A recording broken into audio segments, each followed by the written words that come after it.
Hello friends, मेरा नाम है उत्कर्ष श्रीवास्तव। दोस्तों, मैं आप सभी लोगों का बहुत बहुत स्वागत करता हूं आपके चैनल हक्कानी रिएक्शन में। दोस्तों, अभी अभी न्यूज़ निकल के आई है कि अरविंद केजरीवाल जो है वो जेल से रिहा कर दिए गए हैं। तो दोस्तों, उसी वीडियो पे कि आखिर ऐसा क्या हुआ जिससे उनको छोड़ा गया है और कितने दिन के लिए छोड़ा गया है कि परमानेंटली छोड़ा गया है, दोस्तों आइए जानते हैं। और वीडियो का टाइटल दोस्तों इस प्रकार रहने वाला है कि Supreme Court grants interim bail to Delhi CM Arvind Kejriwal. तो दोस्तों आइए जानते हैं कि क्या है इसका माजरा क्या है, और चलिए दोस्तों वीडियो शुरू करते हैं।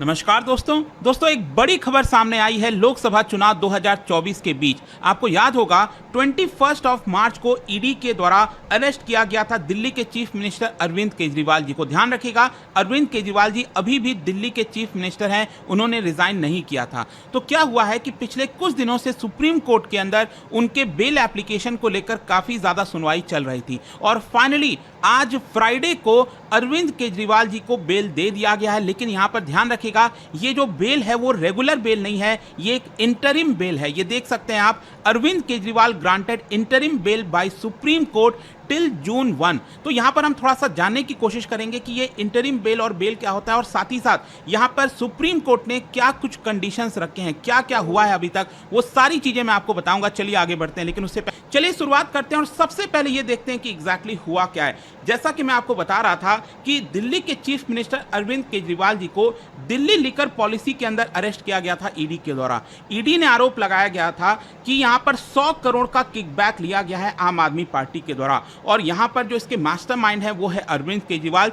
ऐसा ईडी ने कोर्ट के अंदर आरोप लगाया था। लेकिन काफी ज्यादा लंबे समय से चर्चा हो रही थी कि क्या उनको बेल मिल पाएगी, नहीं मिल पाएगी, लोअर कोर्ट से लेकर हाई कोर्ट फिर और सुप्रीम कोर्ट में। तो फाइनली आज सुप्रीम कोर्ट ने ये इंटरिम बेल दिया है दिल्ली के चीफ मिनिस्टर को। अब होता क्या है कि हर रोज तिहाड़ जेल में, देखो क्योंकि चीफ मिनिस्टर इस समय तिहाड़ जेल के अंदर बंद है, तो तिहाड़ जेल के अंदर हर रोज यहां पर जो भी कोर्ट के द्वारा आदेश आता है वो वहां पर पहुंचता है, और उसके 1 घंटे के अंदर तिहाड़ जेल के द्वारा यहां पर जो भी पर्सन है जिनके बारे में वो कोर्ट ऑर्डर रिलीज करती है उनको रिलीज कर दिया जाता है। तो मोस्ट प्रोबेबली आज शाम तक, रात तक आप देखेंगे शायद अरविंद केजरीवाल जी जेल से बाहर आ जाएं। लेकिन पहला क्वेश्चन तो यहां पर यह है कि आखिरकार उनको इंटरिम बेल क्यों मिला, मतलब ये बेल और इंटरिम बेल क्या होता है। देखो, जो रेगुलर बेल होता है ना, अगर आप हमारे सीआरपीसी में देखोगे, क्रिमिनल प्रोसीजर कोड, वहां पर बेल होता क्या है इसको डिफाइन नहीं किया गया है। लेकिन मोस्ट कॉमन सेंस में यही कहा जाता है कि बेल का सिंपल अर्थ है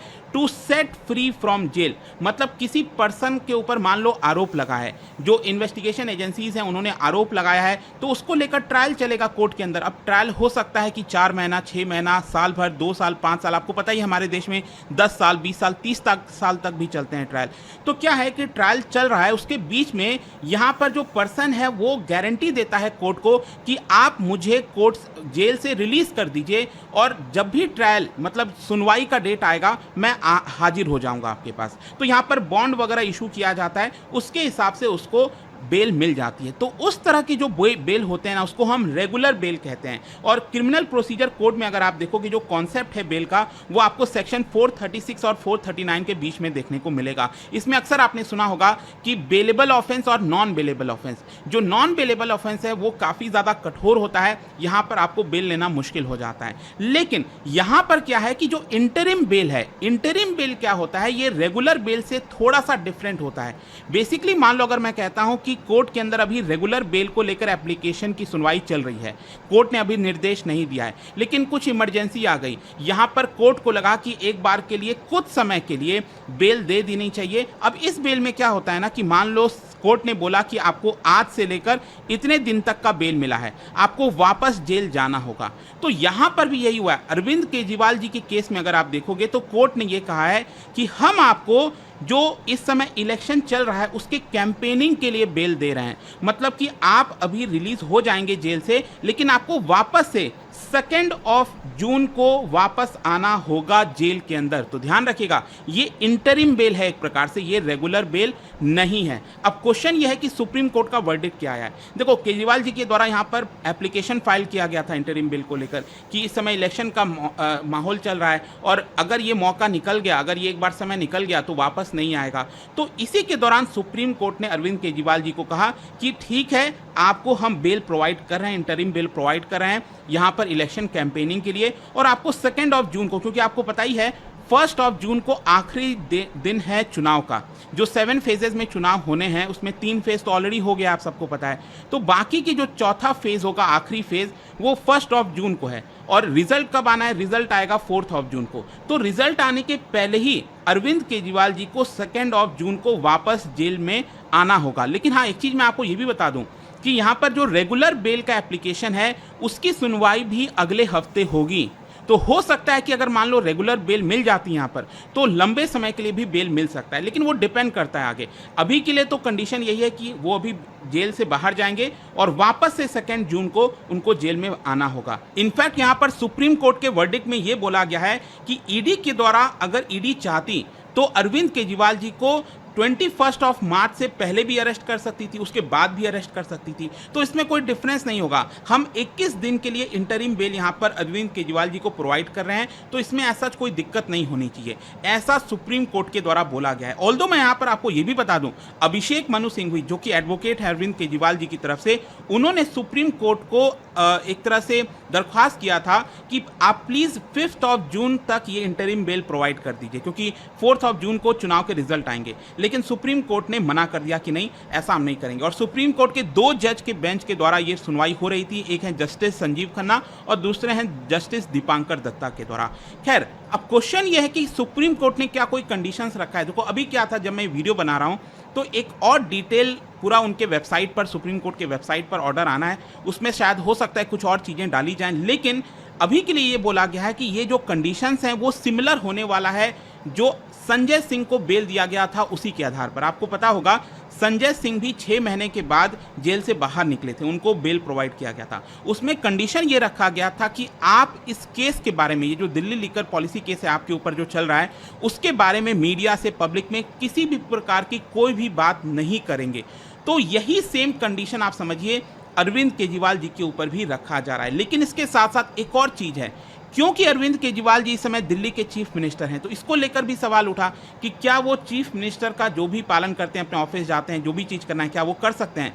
मैं आपको बता दूं, ट्यूसडे को जब ये सुनवाई चल रही थी, सुप्रीम कोर्ट ने ये कहा था इंटरिम बेल अगर हम प्रोवाइड करेंगे, जो कि कर दिया है, तो यहाँ पर अरविंद केजरीवाल जी इलेक्शन कैंपेन तो कर सकते हैं, लेकिन he cannot function as the chief minister as it will have cascading effect। तो सुप्रीम कोर्ट ने एक तरह से साफ साफ पहले ही कर दिया था कि अगर हम आपको इंटरिम बिल देंगे तो आप as a chief minister function नहीं कर सकते जो रेगुलर आप फंक्शन कर पाते थे। तो ये एक बहुत इंपॉर्टेंट चीज़ है, क्योंकि अगर ऐसा किया जाएगा तो कहीं ना कहीं ये प्रॉपर नहीं होगा, ऐसा सुप्रीम कोर्ट का कहना था। अब देखिए, जो भी है, अरविंद केजरीवाल जी जेल से बाहर आएंगे। अब ये इतना मायने क्यों रखता है? देखो, मायने स्पेशली रखता है ऑपोजिशन पार्टीज के लिए, आम आदमी पार्टी के लिए। दिल्ली के अंदर चुनाव है, आपको पता है, ये 25 मई को, और आम आदमी पार्टी की सरकार पंजाब में भी है 1 जून को, तो वहाँ पर आपका चुनाव 1 जून को है। तो दोनों में कहीं ना कहीं अब अरविंद केजरीवाल जी पार्टिसिपेट कर सकते हैं इलेक्शन कैंपेन के दौरान, जो कि ऑपोजिशन पार्टी, आम आदमी पार्टी और जो इंडिया अलायंस, जो गठबंधन बना है, उनके लिए एक बड़ी रिलीफ की बात होने वाली है। खैर, यहाँ पर मैं आपको एक और चीज़ बताना चाहता हूँ। ईडी ने भी आर्गुमेंट दिया था कोर्ट के अंदर, सुप्रीम कोर्ट के अंदर। अभी जस्ट कल ही ईडी ने यहाँ पर अरविंद केजरीवाल जी का जो बेल एप्लीकेशन है उसको अपोज किया था। देखो, जो लास्ट संजय सिंह जी को बेल दिया गया था उसमें यहाँ पर ईडी ने कोई भी ऑपोजिशन नहीं किया था। ईडी ने कहा था कि ठीक है, अगर आपको बेल देना है तो संजय सिंह को बेल दे दीजिए। लेकिन अरविंद केजरीवाल जी की केस में ईडी ने कहा कि नहीं, हम नहीं चाहते कि यहाँ पर उनको बेल दिया जाए। क्यों? क्योंकि यहाँ पर ईडी का ये कहना है कि देखिए, ये एक स्पेशल ट्रीटमेंट होगा, किसी भी ऑर्डिनरी सिटीजन को ये स्पेशल स्टेटस नहीं मिलता है। और स्पेशली अगर हम एक बार किसी भी पॉलिटिशियन को बेल दे देंगे इस तरह से, तो ये एक तरह से गलत प्रेसिडेंट सेट हो जाएगा। तो कल के डेट में कोई और भी पॉलिटिकल पार्टी का पर्सन कह सकता है कि अरविंद केजरीवाल जी को इस तरह से इंटरिम बेल दिया गया था, हमें भी यहाँ पर प्रोवाइड किया जाए। और इसी की वजह से ईडी का कहना था, there is no fundamental right that will allow Arvind Kejriwal the right to claim bail to campaign for election. अब देखो, यहां पर मैंने एक वीडियो भी बनाया था अभी जस्ट 2-3 दिन पहले। उस वीडियो के अंदर मैंने आपको समझाया था कि यहां पर कोई भी पर्सन अगर जेल के अंदर है तो वो यहाँ पर वोट नहीं दे सकता। अब देखो क्या है, एक मामला सामने आया है कि आपको पता है अमृतपाल सिंह डिब्रूगढ़, आसाम के डिब्रूगढ़ जेल के अंदर बंद है। तो यहाँ पर वो चुनाव लड़ने जा रहा है पंजाब से, ऐसा खबर सामने आई है। तो जब वो चुनाव लड़ सकता है, मतलब जेल के अंदर रहकर चुनाव लड़ सकता है, लेकिन वो कैंपेनिंग नहीं कर सकता।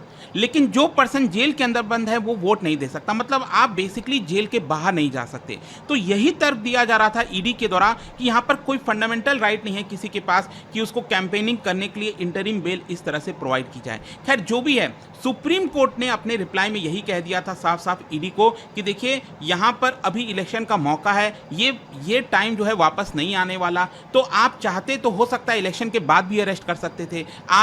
आपने 21 मार्च को अरेस्ट किया, आप चाहते तो उसके पहले भी अरेस्ट कर सकते थे। तो 21 डेज का ये जो इंटरिम बेल प्रोवाइड किया है, इससे एज सच कोई दिक्कत नहीं होनी चाहिए।